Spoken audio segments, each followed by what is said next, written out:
ये बाब गुस्ल जिनाबत के सिलसिले में है। बाब अगरचे गुस्ल जिनाबत के सिलसिले में है कि जिनाबत का गुस्ल किस तरह से किया जाएगा, लेकिन तरीक़ा हर गुस्ल का यही होना चाहिए। जिनाबत का गुस्ल हो या ठंडक हासिल करने के लिए गुस्ल हो, गुस्ल तबरीद जिसे कहा जाता है, तो हर किस्म के गुस्ल के लिए वही तरीक़ा होना चाहिए जो जिनाबत का गुस्ल है। हर गुस्ल उसी तरीक़े पर करना चाहिए जैसा कि हदीस शरीफ में आया है। तो तर्जमतुल बाब में जिनाबत की जो तख़सीस है ये सिर्फ़ बराए एहतिमाम, लिल एहतिमाम जो है उसका ज़िक्र कर दिया गया है, सिर्फ़ एहतिमाम की वजह से है। जिनाबत का गुस्ल चूँकि वाजिब और फ़र्ज़ है, इसलिए ऐसा तरीक़ा सुन्नत पर, उसका तरीक़ा सुन्नत के ऊपर होना ज़रूरी है।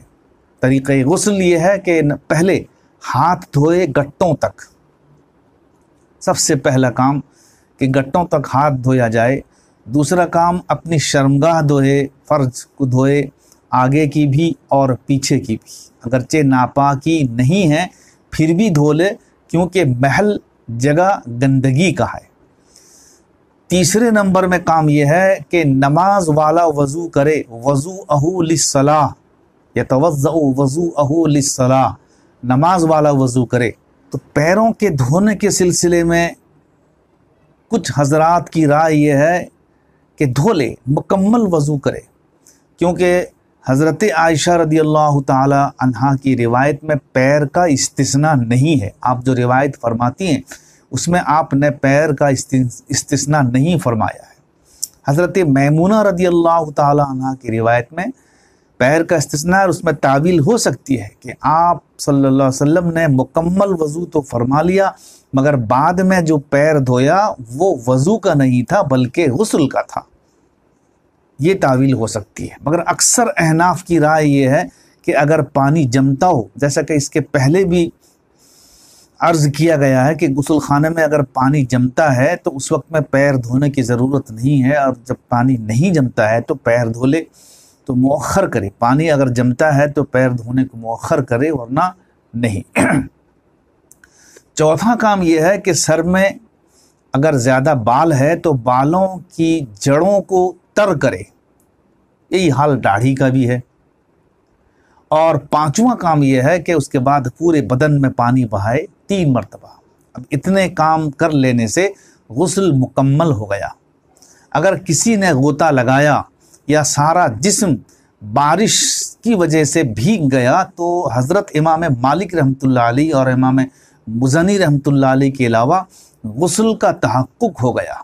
उन दोनों के नज़दीक, चूँकि हज़रत इमाम मालिक के नज़दीक और हज़रत इमाम मुज़नी के नज़दीक चूँकि दल्क ज़रूरी है, फ़र्ज़ है, इसके पहले भी अर्ज़ किया जा चुका है, तो इस बारे में बहस भी हो चुकी है। लिहाजा उनके नज़दीक सारे जिस्म के भीग जाने से या गोता लगा देने से उनके नज़दीक गुस्ल का तहक्कुक नहीं होगा।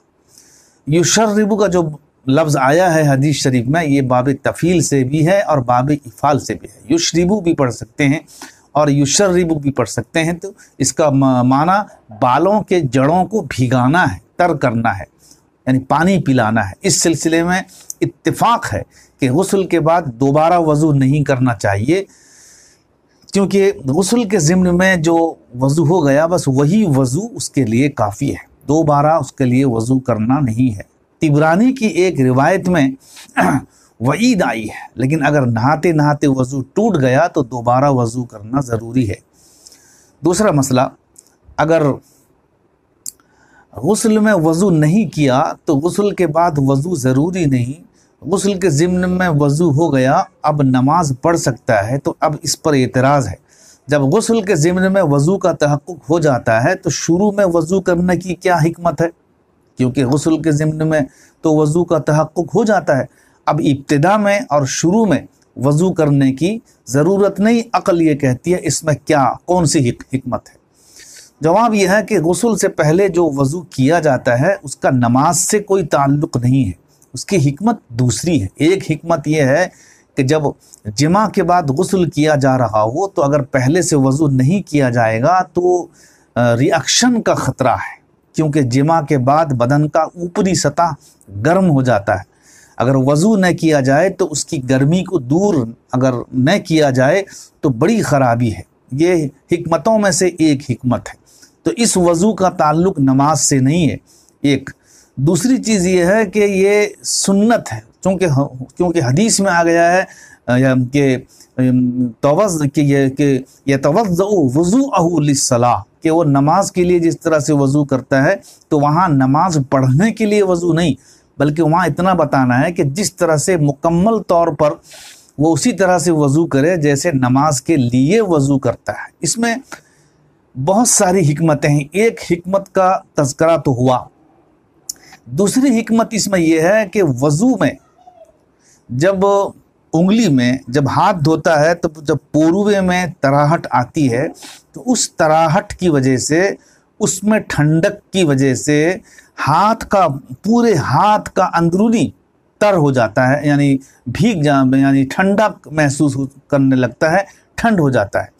इसी तरह से जब पैर की उंगलियों में पानी पड़ता है, पैर की उंगलियां तर होती हैं, तो पूरा पैर, पूरा कदम और उसके ऊपर का हिस्सा भी, उसकी वजह से वो ठंडक महसूस करते हैं, यानी पूरे जिस्म में ठंडक आ जाती है। चेहरा धोते वक्त भी पूरे जिस्म में ठंडक आ जाती है।